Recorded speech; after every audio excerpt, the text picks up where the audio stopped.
জাতীয় রাজস্ব বোর্ডের স্থায়ী ও বিশেষ আদেশ অনুসারে বর্তমানে নিলাম করছে চট্টগ্রাম কাস্টমস হাউজ। স্থায়ী আদেশ অনুসারে প্রথম নিলামে পণ্যের ভিত্তিমূল্যের ৬০% দরে বিক্রির বাধ্যবাধকতা থাকায় এই দর না উঠলে করতে হয় একাধিক নিলাম। চট্টগ্রাম বন্দরে বছরের পর বছর পড়ে থাকা পণ্যের জট কমাতে ২০২৪ সাল পর্যন্ত পুরনো পণ্য নিলামে দ্রুত বিক্রির জন্য গেল বছরের ১৪ই মে বিশেষ আদেশ জারি করে এনবিআর।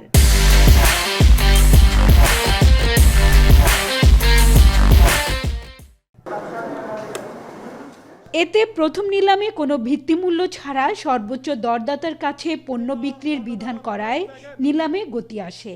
সারা দেশ থেকে বিডাররা অনলাইনে নিলামে অংশ নিলেও একটি বড় অংশই যথাসময়ে পণ্য ডেলিভারি না নেয়ায় জামানতের টাকা খোয়ান। ২০২৫ সালে নিলামে কেনা প্রায় ৭০০ কন্টেইনার খালাস করেনি বিডাররা। আর ২০২৬ সালের ২ মাসে পণ্য ডেলিভারি না নেয়ায় বিডাররা জামানত হারিয়েছেন প্রায় ৮০ লাখ টাকা। নিলাম কার্যক্রমে একটা দীর্ঘসূত্রতা তৈরি হয়।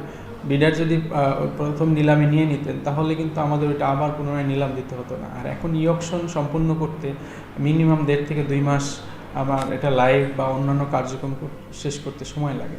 সেক্ষেত্রে একটা আমাদের দীর্ঘসূত্রতা তৈরি হয়। দ্বিতীয় আরেকটা যেটা সমস্যা হয় বা আশঙ্কা তৈরি হয় যে প্রথম নিলামে যে পরিমাণ দর পাওয়া গেছে দ্বিতীয় নিলামে এই পরিমাণ দর না উঠতে পারে। প্রশ্ন ওঠে জামানতের টাকা হারালেও কেন পণ্য ডেলিভারি নিতে অনীহা। বিডারদের অভিযোগ বেশিরভাগ সময় পণ্য দেখার সুযোগ হয় না, ফলে অনুমানের উপর ভিত্তি করে অনেক বেশি দর অফার করে বড় ধরনের লোকসানে পড়ে তারা। আছে অনুমোদন সংক্রান্ত জটিলতা ও দেরিতে ডেলিভারি সহ হয়রানির নানা অভিযোগ। কন্টেনারের ভিতরে আমাদেরকে তো কায়িক পরীক্ষা করে তো মালটা দিছে, তো এরা আমাদেরকে কায়িক পরীক্ষা ভালোভাবে করে সব কিছু লিখে আমাদেরকে দিলে আমাদের জন্য ভালো হয়। মুখেরটা দেখে আইডিয়া করে বিট করি, পরবর্তী যখন সময় আমি পাচ্ছি আপনিও সময় ক্ষেপণ করতেছেন, যখন বাস্তবতা হয়ে যায় তখন মালের সাথে দেখছি দুইটার সাথে মিলতেছে না, কি আর করা। মালটা যদি আমি যথাসময়ে পাইতাম তুললে যে টাকাটা লস হইতো এখন দেরি হওয়াতে তার ডবল হবে। এদিকে বিডাররা পণ্য ডেলিভারি না নেয়ায় বারবার নিলাম আয়োজনের বিড়ম্বনা থেকে মুক্তি মিলছে না কাস্টমস কর্তৃপক্ষের।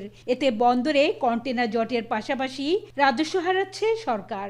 প্রচুর পরিমাণ নিলামযোগ্য কন্টেনার ছিল যেটা ডিসপোজ করার জন্য আমাদের এনবিআর থেকে বিশেষ আদেশ করে দেওয়া হয়েছে এবং সেই আদেশ মোতাবেক আমাদের কিন্তু প্রতি মাসে প্রায় ২০০ থেকে ২৫০ কন্টেনার নিলাম দিচ্ছি। তো তার ভিতরে একটি বড় অংশই বিক্রয় করতে পারছি, কিন্তু বিক্রয় করার পরও দেখা যায় নির্দিষ্ট সময়ের ভিতরে বিডাররা আবার ডেলিভারি নিচ্ছেন না, যার কারণে আমাদের ওই যে লটগুলো আমাদের ডেলিভারি নেওয়া হয় না সেগুলো কিন্তু আমাদের আবার পুনরায় নিলামে তুলতে হয়। ২০২৫ সালে নিলাম থেকে ১২৭ কোটি ৬৬ লাখ টাকা রাজস্ব আয় করে চট্টগ্রাম কাস্টমস হাউজ। আর চলতি বছরের ২২ ফেব্রুয়ারি পর্যন্ত ২ মাসের নিলাম থেকে রাজস্ব আসে ৬৩ কোটি ৬৬ লাখ টাকা।